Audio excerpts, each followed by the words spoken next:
Dear friends, today's topic is in this triptych will be about politics, modern politics. I will not talk about politics 3,000 years ago.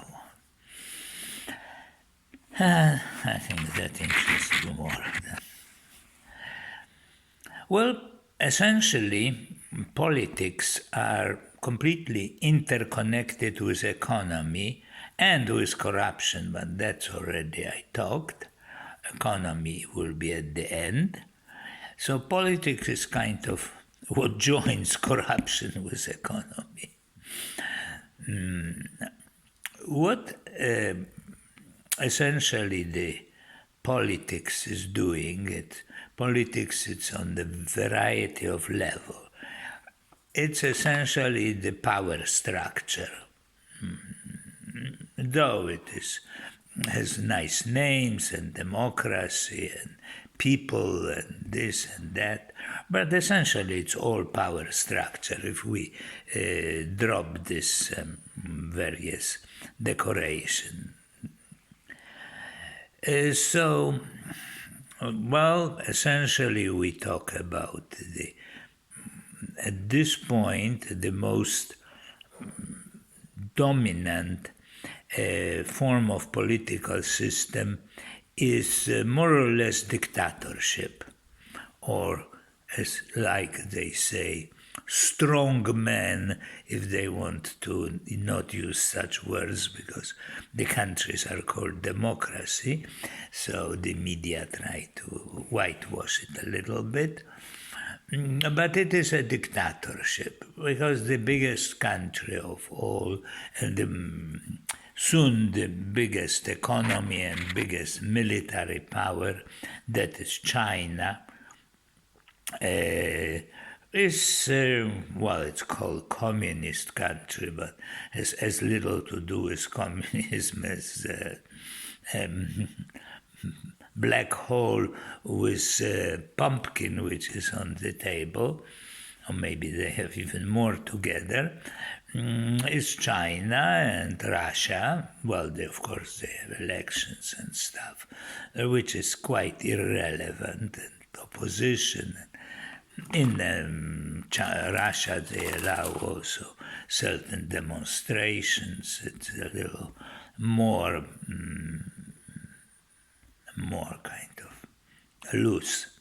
Well, it's difficult to say that it's dictatorship, but on practical level, to large extent, it's United States of America, where President more or less is doing what he wants, though the difference is that it could be kicked out in 2 years or year and a half, or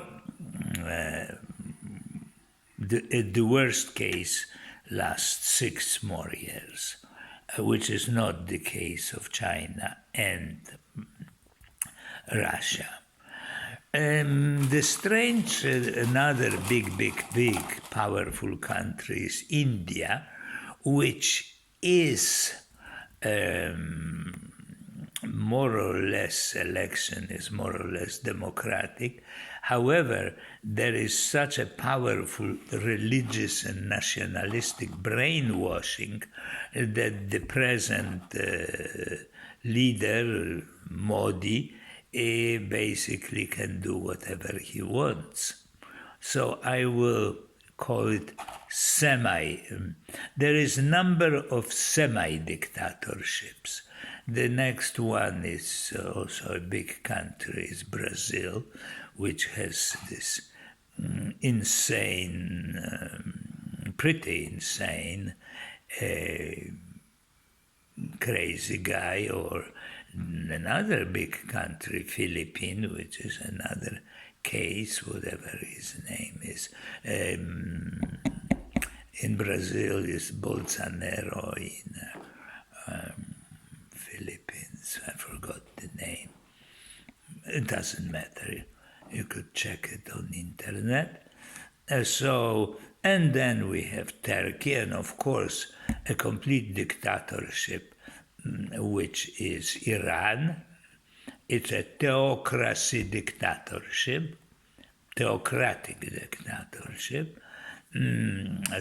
Their great enemy, Saudi Arabia, again, semi-theocratic, semi-monarchy, semi-anything, but really basically dictatorship.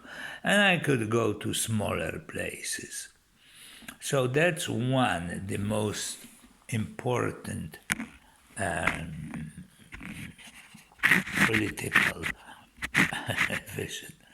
It sounds pretty awful when I say it, because media don't try to not use such words because they are afraid of this and that, basically political semi-correctness.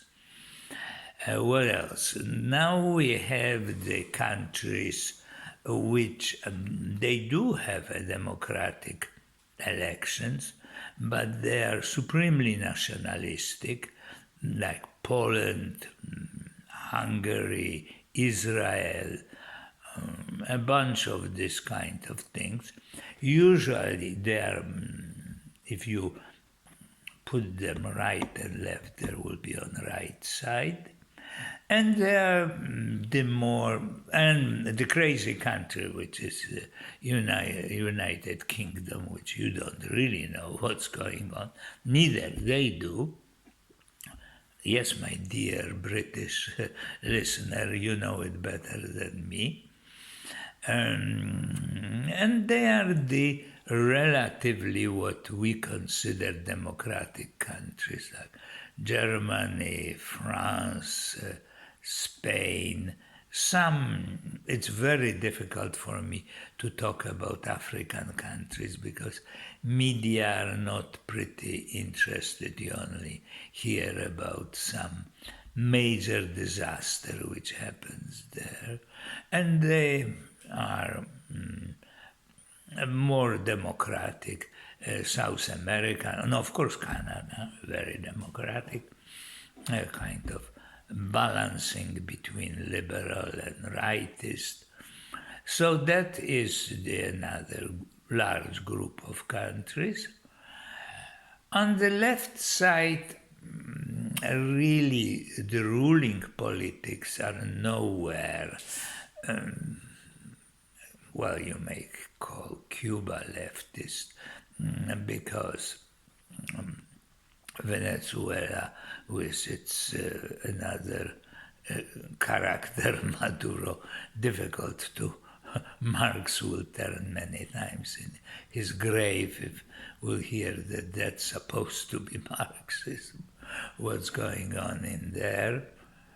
And that's more or less the panorama politics. What I really want to say, we should rather look at the political structure of the world from the point of view which countries are, which regimes or trends are more or less harmful to the human ecology and the general ecology, to environment and human society.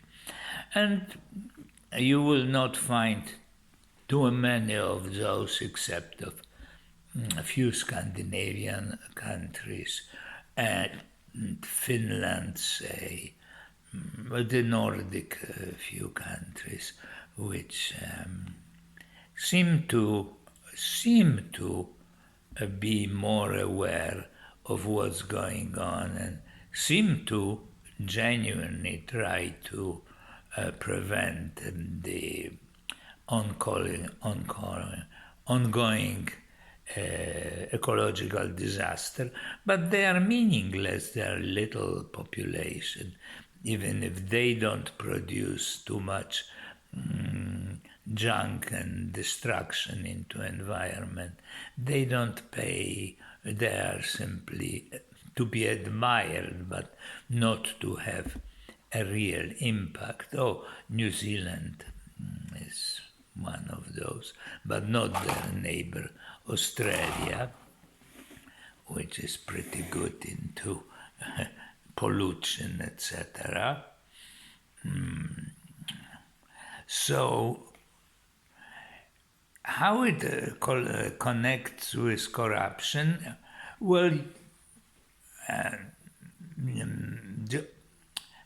the oligarchy are strong, like definitely known and strong in Russia, because the ex-communist youth took advantage of the chaos which took place there and become billionaires and oligarchs and etc. And sometimes you hardly think who rules whom. Does Putin controls them, or they control Putin, or it's a kind of a game. So that is the beautiful democratic world as you were told it exists. There is no slightest hope that it will change by itself, because it's based on, obviously, on economic and political stratification, and on top of that, which I talked earlier, it's completely being destroyed by cancer of corruption, and there's no chemotherapy or surgery to remove it. It just is there and grows. So if you have hopes that your good wishes will change the system, please abandon them. Abandon the hope that it will really change, but be a good citizen as much as you can to slow down the deterioration, because slowing down give a chance that a part of humanity will wake up and will create something which I propose wisdom society, but I am not I don't pretend to have monopoly on solution. Some solution which is not based on stratification, because that it cannot work, because stratification pollutes our mind, and so then we can't expect profound changes. Profound changes require slow returning to our wisdom. The way which I propose is a way, not the way, but wisdom is not a solution, but the solution. That's a big difference. Question is how we can return to it. It's an open question. So that's the present politics.